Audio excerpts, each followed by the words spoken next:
Halo, Assalamualaikum warahmatullahi wabarakatuh. Kembali lagi bersama saya Sukma Asmita. Apa kabar teman-teman semuanya? Ini adalah FR hari kelima di seleksi kompetensi P3K Bidan tahun 2024. Jadi, ada 10 soal yang akan kita bahas dan silakan diikuti ya. Mari kita mulai. Baik teman-teman, hari ini kita akan bahas FR hari kelima di seleksi kompetensi P3K Bidan tahun 2024. Di mana ada 10 soal yang akan kita bahas, mulai dari vaksin, gizi, asuhan kebidanan, imunisasi anak SD, dan GCS. Mari kita mulai pada soal pertama. Seorang ibu nifas 7 hari mengeluh payudara kiri bengkak, hasil pemeriksaan tampak merah mengkilat dan teraba keras, suhu 38 derajat Celcius. Bidan mengatakan bahwa hal ini disebabkan oleh bakteri. Apakah nama bakteri tersebut? A. Apakah Lactiferus aureus? B. Staphylococcus aureus? C. Lactobacillus aureus? D. Clostridium aureus? E. Bacillococcus aureus.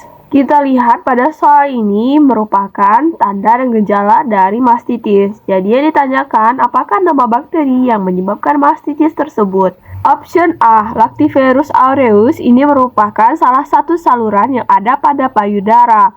Kemudian B. Staphylococcus aureus. Ini merupakan jawaban yang benar. Ini merupakan bakteri yang menyebabkan mastitis yang biasanya bisa tertular dari gigitan atau perlukaan pada puting payudara sehingga menyebabkan infeksi dari bakteri ini.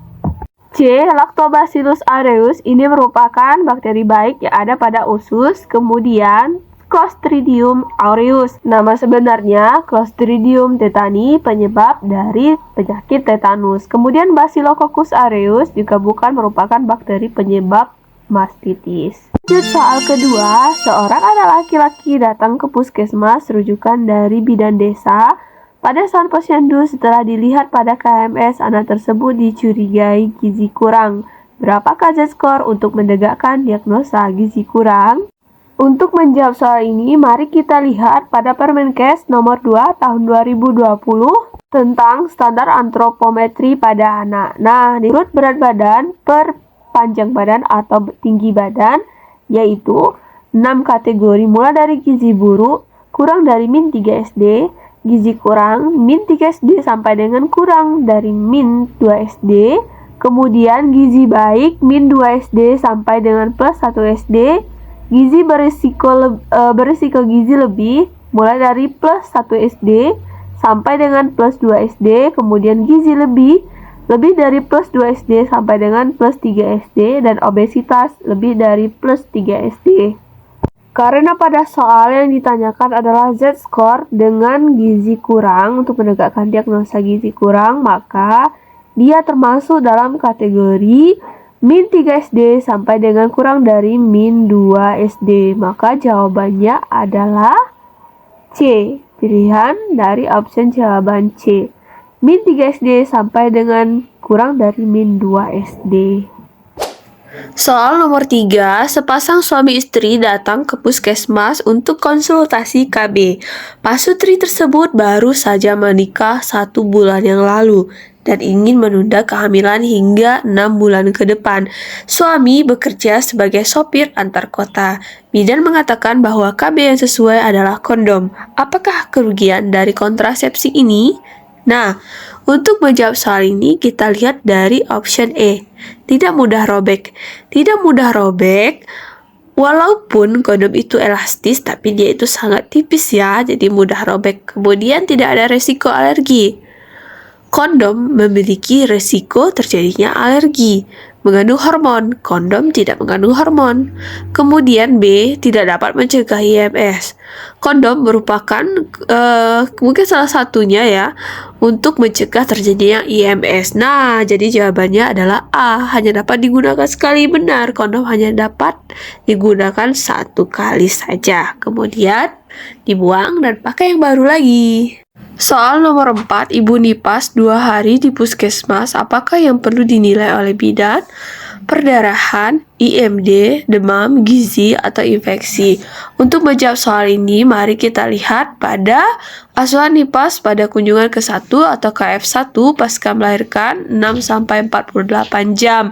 Nah, dari poin 1 hingga 3, kita lihat menghindari perdarahan, periksa serta perawatan penyebab lain terjadi perdarahan, 3. Edukasi cara mengatasi perdarahan. Dari ketiga option ini, semuanya berbicara tentang perdarahan. Kemudian keempat, menyusui dini. Kelima, ibu serta bayi dalam satu rawat gabung. Kemudian 6, cegah hipotermia dan pertahankan bayi agar terus dalam kondisi hangat. Maka jawaban untuk soal ini adalah A, perdarahan. Soal nomor 5, seorang ibu postpartum 4 jam yang lalu mengalami perdarahan. Ibu tampak mengantuk, mengerang, dan bisa dibangunkan jika diberi rangsangan atau nyeri. Berapakah nilai GCS sesuai pada kasus tersebut? Untuk menjawab soal ini, mari kita lihat pada tabel GCS berikut.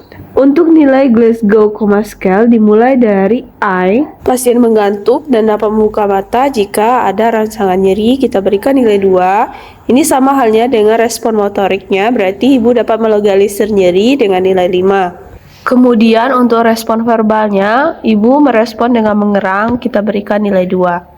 5 ditambah 2 ditambah 2 sama dengan 9, maka tingkat kesadaran pasien tersebut adalah somnolen.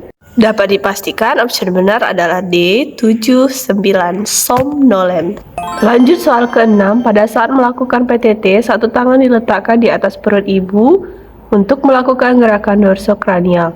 Gerakan menekan ke arah bawah dan ke belakang tersebut bertujuan untuk mencegah. Untuk soal ini kita lihat pada 60 langkah APN. Pada langkah penegangan tali pusat terkendali, langkah ke-36, menunggu uterus berkontraksi dan kemudian melakukan penegangan ke arah bawah pada tali pusat dengan lembut. Lakukan tekanan yang berlawanan arah pada bagian bawah uterus dengan cara menekan uterus ke arah atas dan belakang atau dorsokranial dengan hati-hati untuk membantu mencegah terjadinya inversi uteri. Dari langkah ini, maka dapat kita jawab soal ini dengan benar bahwa untuk mencegah terjadinya inversi uteri, dilakukanlah gerakan dorsokranial. Lanjut soal nomor 7, dalam waktu 2 menit setelah bayi lahir, bidan akan menyuntikkan oksitosin pada sepertiga paha atas bagian luar. Berapakah dosis suntikan oksitosin tersebut? Untuk menjawab soal ini, kita lihat pada 60 angka APN di bagian pendengaran bayi baru lahir untuk oksitosinnya. Dalam waktu 2 menit setelah kelahiran bayi, berikan suntikan oksitosin 10 unit IM di sepertiga paha kanan atas ibu bagian luar. Nah, dari sini kita dapat melihat bahwa jawaban benar adalah 10 unit. Jawaban benarnya adalah D, 10 unit. Nah, mudah kan? Mari kita lanjut soal ke-8. Berapakah tafsiran berat janin jika TFU 30 cm dan telah masuk ke rongga panggul? Maksudnya setelah memasuki PAP. Yang penting untuk kita pahami untuk menjawab soal ini adalah jika kepala telah masuk ke rongga panggul, maka rumusnya di mana TFU dikurang 11 dikali 155. Sedangkan jika belum memasuki rongga panggul atau PAP, kita TFU dikurang 12 dikali 155. Mari kita uraikan satu persatu, di mana TFU 30 kemudian dikurangi 11 dikali 155, kemudian kita turunkan lagi, 30-nya dikurang 11 sama dengan 19, 19-nya baru kita kalikan 155. 155 dikalikan 19, 9 dikali 5, 45. 9 kali 5, 45. Ditambah 4, 49. 4-nya ditaruh di atas. 9 tambah 4, 13. 155 tinggal diturunin aja. Kemudian kita jumlahkan 5. 9 dijumlahkan dengan 5. Hasilnya 14.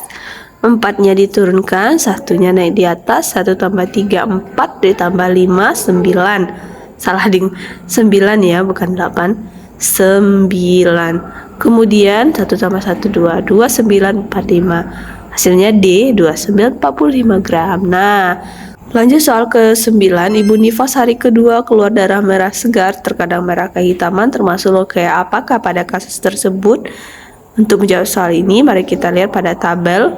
Untuk rubra itu 1-3 hari, merah kehitaman, terdiri dari sel Klesi 2, Vernix caseosa, Rambulan nugo, sisa mekonium, dan sisa darah.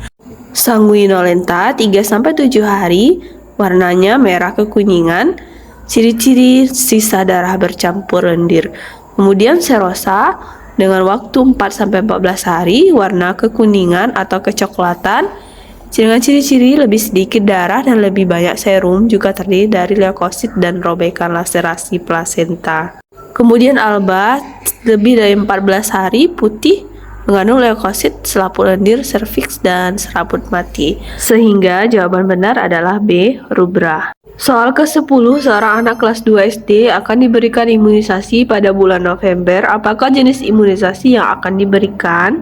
Lihatlah pada bulan imunisasi anak sekolah atau BIAS untuk kelas 1, 2, 5, dan 6. Karena kita fokus ke kelas 2 SD, maka diberikan adalah TD pada bulan November.